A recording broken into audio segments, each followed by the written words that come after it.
कभी कभी ना एक बहुत ही छोटी सी आवाज जिसे हर कोई नजरअंदाज कर देता है, वही हमें सबसे बड़ा सबक सिखा जाती है। आज हम एक ऐसी ही कहानी को समझने वाले हैं जो शुरू तो एक पानी की बूंद से होती है, लेकिन हमें जिम्मेदारी के एक बहुत बड़े समंदर तक ले जाती है। तो इस कहानी की शुरुआत होती है एक स्कूल के वॉशरूम से। वहां एक नल से लगातार पानी टपक रहा था। एक ऐसी आवाज जो वहां आने जाने वाले लगभग हर किसी ने सुनी पर अनसुनी कर दी थी। तो सबसे पहले चलिए उस प्रॉब्लम को समझते हैं जो सबके सामने तो थी, लेकिन एक तरह से किसी को दिखाई नहीं दे रही थी। सोचिए, स्टूडेंट्स वॉशरूम में आते, अपनी हंसी मजाक के शोर में आते और चले जाते। किसी का भी ध्यान उस धीमी लेकिन लगातार बह रहे पानी पर नहीं गया। वो टप टप की आवाज जैसे उनके शोर के नीचे कहीं दब कर ही रह गई थी। तो यहाँ पर देखिए, एक तरफ तो एक प्रॉब्लम थी जो लगातार चल रही थी, और दूसरी तरफ थी लोगों की अनदेखी। मतलब किसी को कोई फर्क ही नहीं पड़ रहा था। ये एक अजीब सा कॉन्ट्रास्ट था जिसे कोई महसूस नहीं कर रहा था। लेकिन फिर एक स्टूडेंट जिसका नाम था रिया उस भीड़ से जरा अलग खड़ी हुई। और बस यही वो पल था जब एक छोटे से फैसले ने सब कुछ बदल दिया। जहां बाकी लोगों को सिर्फ एक टप टप की आवाज सुनाई दे रही थी, वहीं रिया ने उस छोटी सी बूंद के पीछे की बड़ी बर्बादी को समझा। उसके मन में ये ख्याल आया कि अरे, हर सेकंड कितना पानी यूं ही बेकार जा रहा है। रिया ने नल को कसने की कोशिश की, पर वो ठीक नहीं हुआ। अब उसके सामने एक सवाल था, या तो बाकियों की तरह इसे नजरअंदाज कर दे या फिर इसकी जिम्मेदारी उठाए। और यहाँ रिया के सोचने का तरीका देखिए कितना साफ है। पहले उसने प्रॉब्लम को नोटिस किया, फिर उसे खुद ठीक करने की कोशिश की। जब उसे समझ आया कि ये अकेले नहीं हो सकता, तब भी उसने हार नहीं मानी। सच में एक जिम्मेदार इंसान होने का ये एक बेहतरीन उदाहरण है। तो चलिए अब आगे देखते हैं कि रिया के उस एक छोटे से फैसले का असर, उसका इम्पैक्ट आखिर हुआ क्या। जब रिया ने अपनी टीचर को इस बारे में बताया, तो टीचर का जो रिएक्शन था ना, वो बहुत अहम था। उन्होंने रिया की जागरूकता की तारीफ की।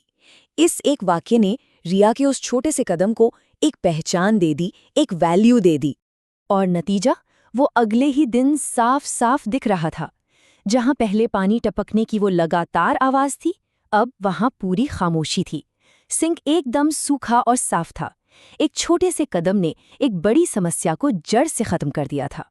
और बात सिर्फ नल ठीक होने पर ही खत्म नहीं हुई। स्कूल ने वहां पर एक नोटिस भी लगा दिया, ताकि ये सबक सिर्फ रिया तक ही ना रहे, बल्कि स्कूल के हर स्टूडेंट तक पहुंचे। जानते हैं, जब कोई एक अच्छा और जिम्मेदारी भरा काम करता है, तो उसका असर सिर्फ एक जगह तक नहीं रहता, वो एक लहर की तरह फैलता है। और बिल्कुल यही रिया की कहानी में भी हुआ। टीचर ने इस मौके को हाथ से जाने नहीं दिया। जो बात एक खराब नल से शुरू हुई थी, वो अब क्लास में पानी बचाने के ऊपर एक बहुत जरूरी चर्चा बन गई। टीचर ने क्लास को समझाया कि देखो, बड़े बड़े बदलावों की जड़ें हमेशा हमारी छोटी छोटी आदतों में होती हैं। बस नल को ठीक से बंद करना, कहीं लीक हो तो उसे ठीक करवाना, यही तो है इस कहानी का असली सार, कि हमारी रोज की आदतें कितना बड़ा फर्क ला सकती हैं। और फिर रिया ने, जो अब इस सबक को दिल से समझ चुकी थी, इस पूरी कहानी का निचोड़ एक लाइन में कह दिया, हर बूंद मायने रखती है। ये दिखाता है कि उसने सिर्फ एक नल ठीक नहीं करवाया, बल्कि एक बहुत बड़ी सोच को अपना लिया था। तो इस पूरी कहानी से आखिर सीख क्या मिलती है? आइए इसके जो मुख्य पॉइंट्स हैं उन्हें एक एक करके समझते हैं। देखिए, ये 3 चीजें किसी भी अच्छे बदलाव की नींव हैं। पहला, प्रॉब्लम को देखना यानी अवेयरनेस।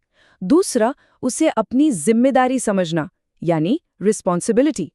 और तीसरा, उसे ठीक करने का साहस दिखाना यानी करेज, भले ही वो कदम कितना भी छोटा क्यों ना लगे। और आखिर में इस कहानी की सबसे बड़ी सीख, आज अगर हम इन छोटे छोटे रिसोर्सेज को बचाएंगे, तो यही चीज हमारे आने वाले कल को, हमारी दुनिया को सुरक्षित रखेगी। ये एक छोटा सा विचार है, पर इसमें ताकत बहुत है। तो ये पूरी चर्चा इस एक सवाल पर आकर रुकती है, हमारी अपनी जिंदगी में, हमारे समाज में वो कौन सा टपकता हुआ नल है जिसे हम हर रोज देखते तो हैं, पर नजरअंदाज कर देते हैं। शायद अब उन पर ध्यान देने का वक्त आ गया है।